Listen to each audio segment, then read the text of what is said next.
మహాశక్తులు, అంతుపట్టని వెలుగు దివ్యలు, సముద్ర మట్టానికి వేల అడుగుల ఎత్తులో సైన్స్ కు అందని అసాధారణ వ్యవస్థ, పరమశివుని ఆవాసం, పార్వతీ నివాసం ఈ భూమి మీదే ఉంది. సముద్ర మట్టానికి 21,778 అడుగుల ఎత్తులో టిబెట్ భూభాగంలో ఉన్న హిమాలయ పర్వత శ్రేణుల్లో ఈ కైలాస పర్వతం మౌంట్ కైలాస్ ఉంది. ఈ పర్వతంపైనే శివపార్వతులు కొలువై ఉన్నారు. ఆసియాలో పొడవైన నదులుగా పేరుగాంచిన బ్రహ్మపుత్ర, సింధు, సట్లాజ్, కర్నాలి మూలాలు ఈ పర్వత ప్రాంతంలోనే ఉన్నాయి. హిందువులు, బౌద్ధులు, జైనులు, బాన్ మతస్థులు ఈ పర్వతాన్ని అత్యంత పవిత్రమైనదిగా భావిస్తారు. మౌంట్ కైలాస్ మామూలు పర్వతం కాదు. హిమాలయాల్లో ఏ పర్వతానికి లేని విశిష్టతలు ఇక్కడ చాలా కనిపిస్తాయి.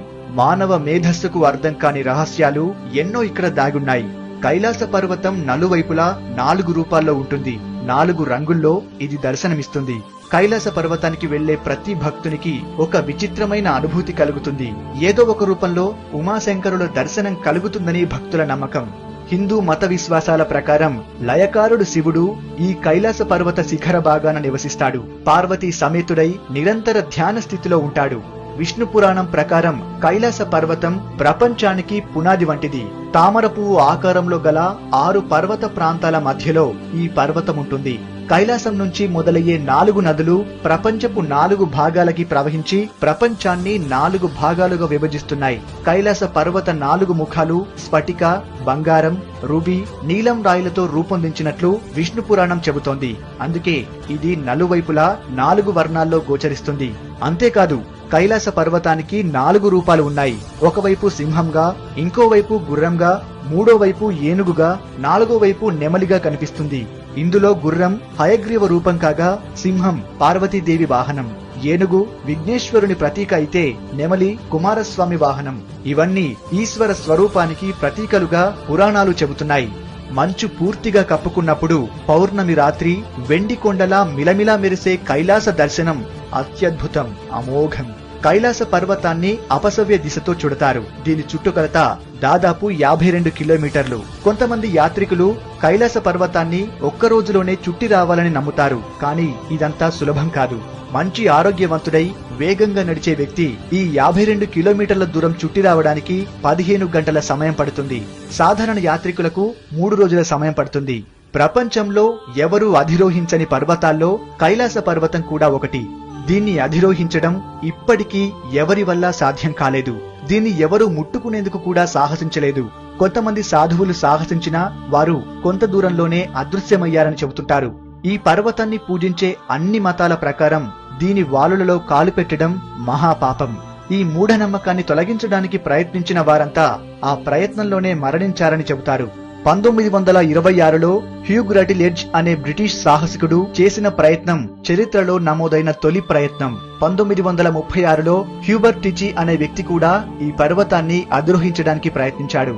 అయితే చివరి నిమిషంలో అతను ఆ ప్రయత్నాన్ని విరమించుకున్నాడు. 1950 నుంచి 80 దాకా చైనా ప్రభుత్వం ఈ పర్వతాన్ని ఎక్కడానికి ఎవరికీ అనుమతివ్వలేదు. 1980లో రెయిన్హోల్డ్ మెస్నర్ అనే వ్యక్తికి ఈ అవకాశాన్ని కల్పించింది. అయితే మెస్నర్ ఈ అవకాశాన్ని ఎందుచేతో ఉపయోగించుకోలేదు. ఆ తర్వాత 2001 దాకా కైలాస పర్వతాన్ని అధిరోహించడానికి పెద్దగా ప్రయత్నాలేమీ జరగలేదు. 2001లో స్పెయిన్ కు చెందిన జీసస్ మార్టినిజ్ నోవాస్ నేతృత్వంలోని ఒక బృందానికి చైనా ప్రభుత్వం అనుమతినిచ్చింది. అయితే కైలాస పర్వతం హిందూ మత విశ్వాసాలతో ముడిపడి ఉందని, అందువల్ల దాన్ని అధిరోహించడానికి అనుమతి ఇవ్వకూడదంటూ అంతర్జాతీయంగా ఒత్తిడి వచ్చింది. దీంతో చైనా ప్రభుత్వం అనుమతిని ఉపసంహరించుకుంది. ఈ పర్వతాన్ని అధిరోహించడానికి ఎవరికీ అనుమతి ఇవ్వకూడదని నిర్ణయించింది.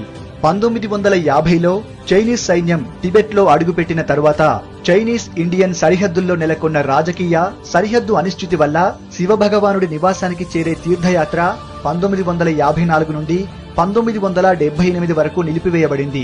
దాని తర్వాత పరిమిత సంఖ్యలో భారతీయ తీర్థయాత్రికులు ఈ ప్రదేశాన్ని దర్శించడానికి అనుమతి లభించింది. చైనా దీనిపై ప్రయోగాలు చేసి విఫలమైంది. 2 సార్లు ఈ పర్వతంపైకి హెలికాప్టర్ పంపిస్తే అవి మధ్యలోనే కూలిపోయాయి. అప్పట్నుంచి చైనా ఆర్మీ మౌంట్ కైలాస్ జోలికి వెళ్లే సాహసం కూడా చేయలేదు. 6 పర్వత ప్రాంతాల మధ్య ఉండటంతో ఇప్పటి వరకు ఔటర్ సర్కిల్లో తిరిగిన వారు తప్ప ఇన్నర్ సర్కిల్లోకి వెళ్లిన వారు ఎవరూ లేరు. ఈ పర్వత ఉపరి భాగంలో ఏముందో సైన్స్ కు కూడా అంతుబట్టలేదు. యోగ శాస్త్రంలో మౌంట్ కైలాస్ ను సహస్ర చక్రంగా పేర్కొన్నారు. భారత ప్రభుత్వం జూన్, జూలై, ఆగస్ట్, సెప్టెంబర్ మాసాల్లో మానస సరోవర కైలాస పర్వత యాత్ర నిర్వహిస్తుంది. టిబెట్, ఖాట్మండుకు చెందిన కొన్ని ప్రైవేట్ ఏజెన్సీలు కూడా ఈ యాత్రను నిర్వహిస్తున్నాయి. ఫిట్నెస్ కి సంబంధించి వైద్య పరీక్షల్లో పాస్ అయితేనే ఈ యాత్రకు అనుమతిస్తారు. కైలాస పర్వత పాదపీఠంలో మానస సరోవరం మరో అపురూపం. స్వచ్ఛతకు ఈ సరస్సు నిలువుటద్దం. మానస సరోవరం నుంచి కైలాస పర్వతాన్ని చూడొచ్చు. మానస్ అంటే మైండ్. బ్రహ్మ తన మైండ్ నుంచి ఈ సరస్సును సృష్టించాడని హిందూ పురాణాలు చెబుతున్నాయి. ఉదయం 3 నుంచి 5 గంటల మధ్యలో బ్రహ్మ ముహూర్తంలో ఈశ్వరుడు ఈ సరస్సులో స్నానం చేస్తాడని భక్తుల విశ్వాసం. కైలాసం మీదుగా సరస్సులోకి ఒక జ్యోతి ప్రవేశించడం ఇక్కడికి వచ్చిన చాలా మందికి అనుభవమే. ఈ సరస్సు చుట్టుపక్కల ఉండే గుహల్లో మునులు వేలాది సంవత్సరాలుగా తపస్సు చేస్తున్నారని భక్తుల విశ్వాసం. మానస సరోవర ప్రాంతంలో ఎన్నో ఔషధ విలువలు ఉన్న మొక్కలు మనకు కనిపిస్తాయి. ఈ ప్రపంచానికి కైలాసం తండ్రిగా, మానస సరోవరం తల్లిగా ఉందని హిందువుల విశ్వాసం. పట్టాభిషేకం తర్వాత రామలక్ష్మణులు, చివరి దశలో పాండవులు, వశిష్ఠుడు, అరుంధతి, ఆదిశంకరాచార్యుడు కైలాస పర్వత యాత్ర చేశారని హిందూ మత గ్రంథాలు చెబుతున్నాయి. బుద్ధుని తల్లి మాయాదేవి కూడా మానస సరోవరంలోనే స్నానమాచరించి మంచి తనయుడు పుట్టాలని ప్రార్థించినట్లు బౌద్ధమత గ్రంథాలు పేర్కొన్నాయి. మానస సరోవరంలో స్నానం చేసి కైలాస పర్వతాన్ని దర్శించుకుంటే పాపకర్మలన్నీ తొలగిపోతాయని భక్తుల విశ్వాసం. కైలాస దర్శనం భక్తులకు ఒక పవిత్ర అనుభూతి. మాటల్లో వర్ణించలేని